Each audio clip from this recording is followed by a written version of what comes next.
عزتمندو نن ډېر د افسوس مقام دی سوات ټول په سوق کې دی سوات خلک ټولو په خفګان کې دی تېرو ورځو کې چې کومه افسوسناکه واقعه راغلې وه چې په هغې کې 18 شهادتونه ګڼ شمېر ملګري پکې زخمیان شوي وو چې پولیس جوانان هم وو عام ولس هم وو موږ دا نه وایو جمهوري ملک دی هر سړي ته اختیار دی چې خپل احتجاجونه جلسونه دې کوي خو چونکې دا حادثه ډېره زیاته وه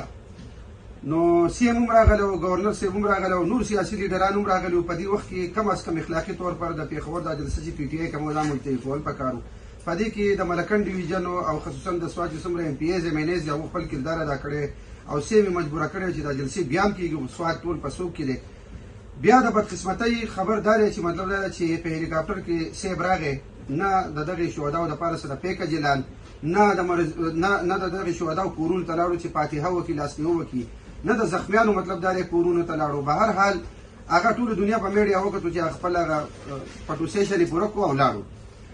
پکار ده چې زمونږ د ملکنډ ډویژن او د سوات ایم پي ایز ایم این ایز احتجاجن دې جلسې له نه وتلې او د خپل سوات په دې سوق کې مطلب دا دی چې هغو دلته پاتې شوی وې خو هغه څه کوي چې مطلب دا دی چې هغه موږ نن په میډیا وکتلو یو خو سرکاري ټول ګاډي سرکاري مشینري سرکاري مطلب چې څه قسمه دغه دی ټول په مخه کړي او بیا غټې غټې سپیکرې لګولي او په هغې باندې دا نظمونه ګانې ډول سورني نو دا ډېره د افسوس خبره ده پکار ده دا غم یوازې په دغې خاندانونو نه دی دا زموږ شریک غم دی نو زموږ دې منتخب ایم این ایز ایم پي ایس له پکار و چې کم از کم دو د دغې جلسې نه بایکاټ کړی وی او چې بیا تلیم نو په خاموشۍ به تلو نو دونه د